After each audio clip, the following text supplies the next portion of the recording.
You may receive endotracheal intubation and mechanical ventilation if you are in an emergency situation involving severe respiratory problems, or if you are having general anesthesia during a surgical procedure. When you breathe, air moves into your lungs when a muscle called the diaphragm, along with other muscles nearby, contracts and causes the chest cavity to expand. Air is exhaled when these muscles relax, and the lung tissue passively returns to its original size. This is called respiration. During respiration, oxygen in the air passes through your nose or mouth and into your pharynx or throat. It then goes into your trachea or windpipe. Your trachea divides to become the left and right main bronchi, which enter your lungs. Inside your lungs, the main bronchi divide repeatedly and eventually become small tubes called bronchioles. At the end of the bronchioles are tiny air sacs called alveoli. Oxygen in your alveoli is absorbed into nearby blood vessels called capillaries. At the same time, carbon dioxide, a gas in your blood that must be removed, passes into the alveoli and back out through the airways.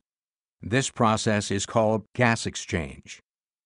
If you have severe respiratory problems, the oxygen levels in your blood may drop too low, or the carbon dioxide levels may rise too high. Either of these conditions can result in damage to your vital organs, including your heart and brain.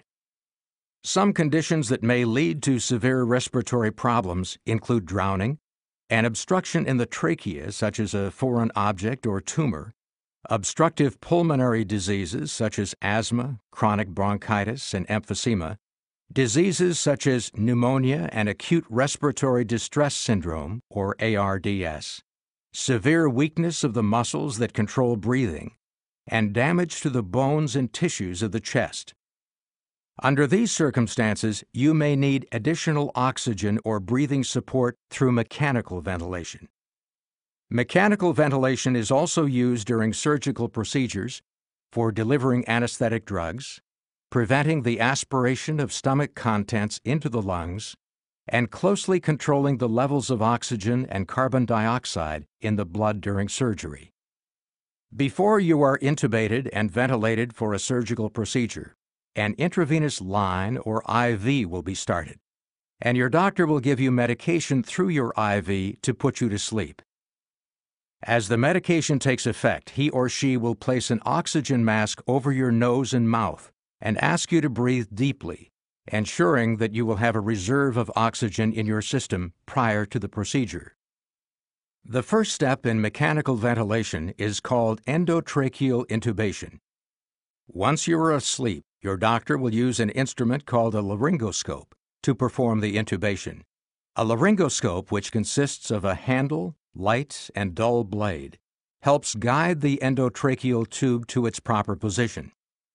Your doctor will tilt your head back slightly and insert the laryngoscope through your mouth and down into your throat, taking special care to avoid contact with your teeth. Using the blade, your doctor will gently raise the epiglottis, which is a flap of tissue protecting your larynx.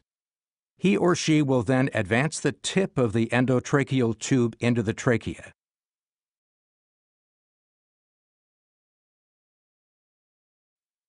Once the endotracheal tube is in the trachea, your doctor will inflate a small balloon surrounding the tube to make sure it remains snugly in place. Your doctor will remove the laryngoscope and tape the tube to the corner of your mouth to prevent it from being jostled out of position. Your doctor will check to see that the tube is properly positioned in the lower part of the trachea by inflating your lungs with a special bag and listening for breath sounds on both sides of your chest. If the end of the tube is too low, both lungs will not receive the same amount of air. In some cases, an X-ray is taken immediately after intubation to confirm the tube's placement. Once the endotracheal tube is in the proper position, your doctor will attach it to the mechanical ventilator, a specially designed pump that aids respiration by delivering well-oxygenated air into the lungs and permitting carbon dioxide to escape from the lungs. Levels of oxygen and carbon dioxide will be closely monitored to confirm that the ventilator is working. Once your surgical procedure is complete, your doctor will not remove the endotracheal tube until you are able to safely breathe on your own. He or she will make this determination by measuring how often you take a breath and how much air you breathe in and out with each breath.